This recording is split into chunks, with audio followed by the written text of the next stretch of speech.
I'm sorry, guys, that's not going to work. If you want to get done what you're talking about, you will have to combine effective philanthropy and technical know-how and smart policy engineering with getting your hands dirty, trying to change public opinion and trying to ensure that the people who are in charge of the levers of power are responsive. Talk to us a little bit about how you think of movements around the world and the power of those now, and what leaders can learn from them. Well, I'd make a couple of observations. Number one is that most big change, most human progress is driven by young people who don't know any better and figure, why can't we do something different? So let's hold people, get comfortable or cranky, or protective of their status or set in their ways. There's a reason why, if you look at, for example, here in the United States, the civil rights movement, the leaders of those movements were in their 20s. Dr. King was 26 when he started, 39 when he was killed. And if you canvass the world, oftentimes that is the impetus. People asking in ways that I think are familiar to many, not why not, but or not why, but why not? Why do things have to be the way they are? So that's point number one, that young people, I think, can make an enormous difference. Number two is that because most of us now either live in democracies or countries that purport to be democracies, because we have won the battle of ideas that says governments and our common efforts have to be rooted in the legitimacy of people. There is more power than ever in people being able to band together and collectively push for initiatives that are going to make change in their lives. That's something that for most of human history was unimaginable. That is one of the amazing transitions that has taken place. And you will notice that even in autocracies today, there is at least the pretense of democracy, because people believe that governments that are rooted in people are more legitimate. And that's a battle we won and now have to make real wherever we can. That's point number two. Point number three is simple math.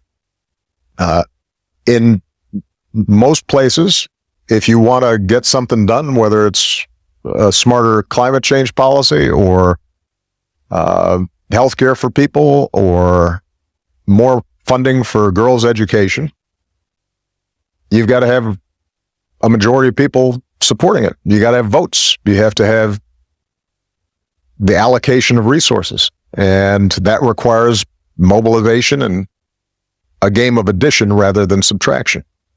So, and the fourth point I would make would be the internet now has turbocharged the capacity for us to develop movements in ways that we had not imagined before.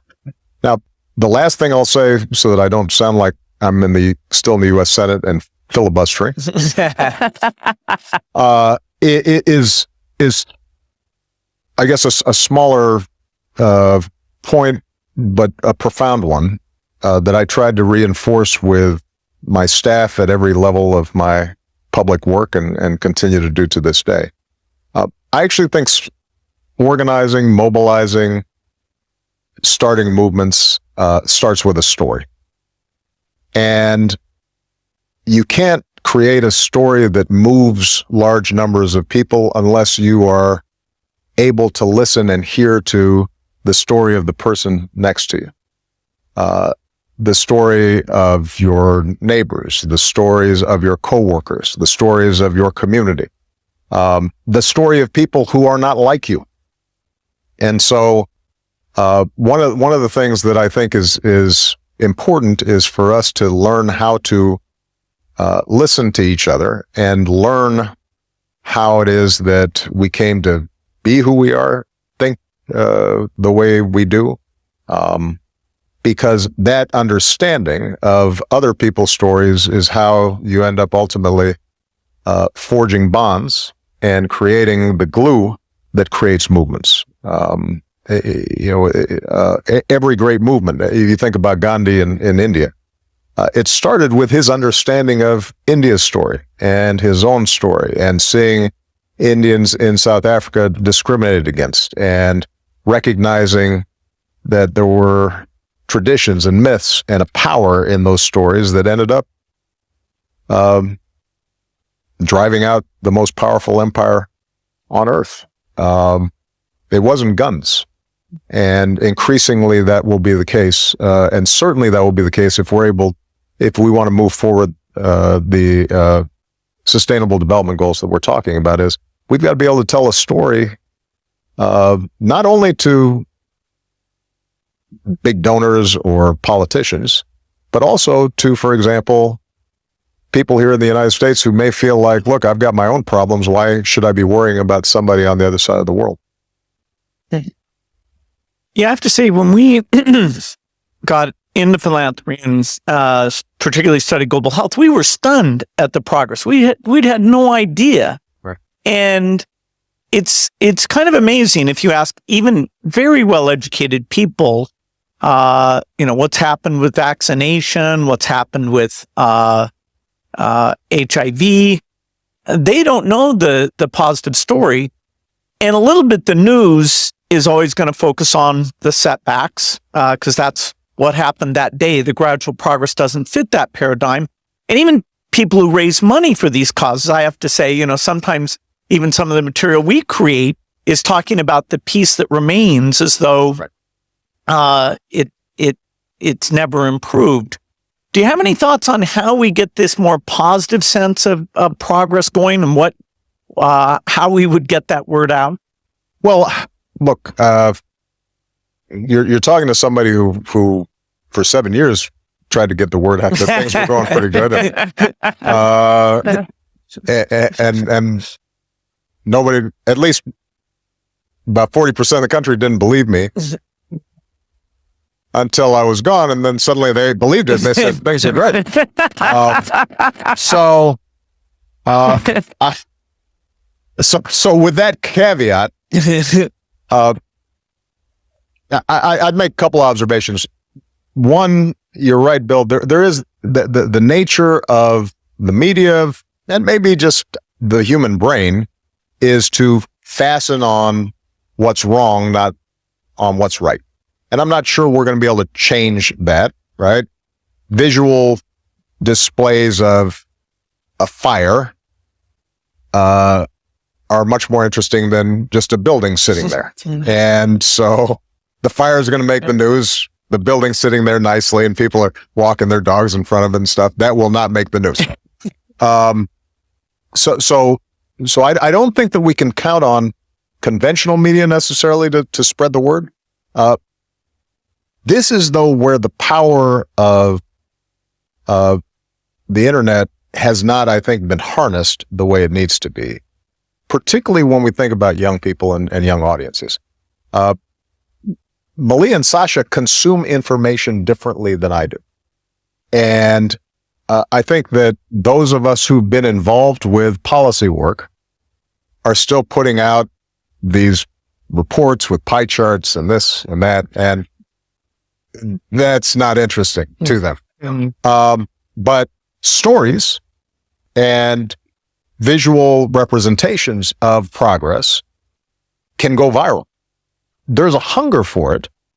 It's just that we don't systematically think about it. And so I think when the three of us were talking a while back, I mentioned that one of the areas that I'm deeply interested in is how do we build sort of a digital platform whereby people can go to find out what's happening that is moving the progress on issues and then activates them. Because I heard somebody, I think maybe Trevor, saying an important point.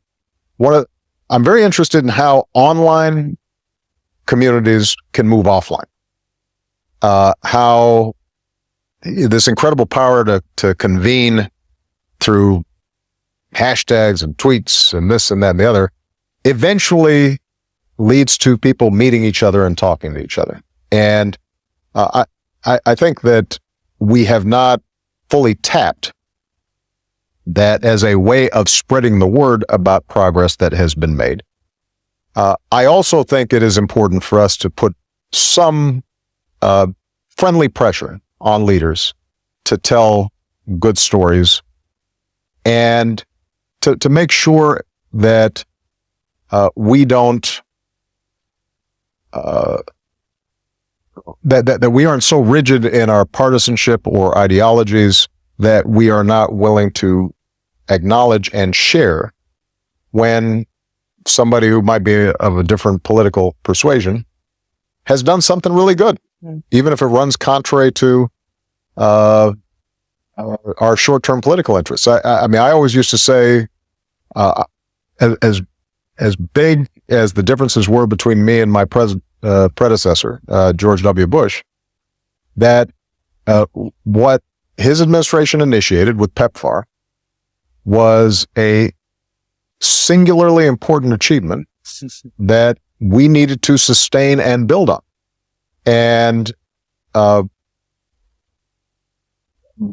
didn't think that somehow detracted for me to say that somebody from another political party did something really smart and really good and deserved credit for it. And I feel as if these days, within our political circles, that's a hard thing for people to bring themselves to do. One of the things that Bill and I had the great privilege of doing when you were in the White House late in your presidency was spending a little bit of casual time on a Saturday night. Mm-hmm. And your daughters were in and out of your home, Malia and Sasha. And you've been to our house earlier this summer and saw Rory and Phoebe, two of our three, in and out of our house. Our daughter Jen is here in the front row. Tell me about... Jen's like, thanks, Mom. Yeah, sorry. That's our job, to embarrass you. Exactly. That's what we do. But, Jen's about the age of your girls, a little bit older, but how have you and Michelle thought about talking to your children about being leaders in the world and taking up this mantle of what needs to be done in the world? Well, what we've tried to communicate their entire lives is that each of us has responsibilities. When they were small, the responsibilities were small. Like, say when you want to go potty. And then as you get older, your responsibilities grow. But part of what we, I think, try to communicate is that being responsible is an enormous privilege. That's what marks you as a fully grown human, is that other people rely on you, that you have influence, that you can make your mark, that if you do something well, that will improve other people's lives, that the kinds of values that we've tried to instill, many of them your basic homespun values like kindness and consideration and empathy and hard work, that those are tools by which you can shape the world around you in a way that feels good. And so what we've tried to encourage is that the sense that it's not somebody else's job, it's your job. And I think that's a ethic that they've embraced. Now they will choose to participate in different ways because they have different temperaments, different strengths. I think one of the mistakes that we sometimes make is to think that there's just one way of making a difference or being involved. if you are a brilliant engineer, you don't have to make a speech. You can create an app that allows an amplification or the scaling up of something that is really powerful. If you are somebody who likes to care for people, you don't have to go out and lead the protest march. You can mentor some kids, or work at a local health clinic that is going to make a difference. So there are a lot of different ways in which to make a contribution, and we try to emphasize that to them as well.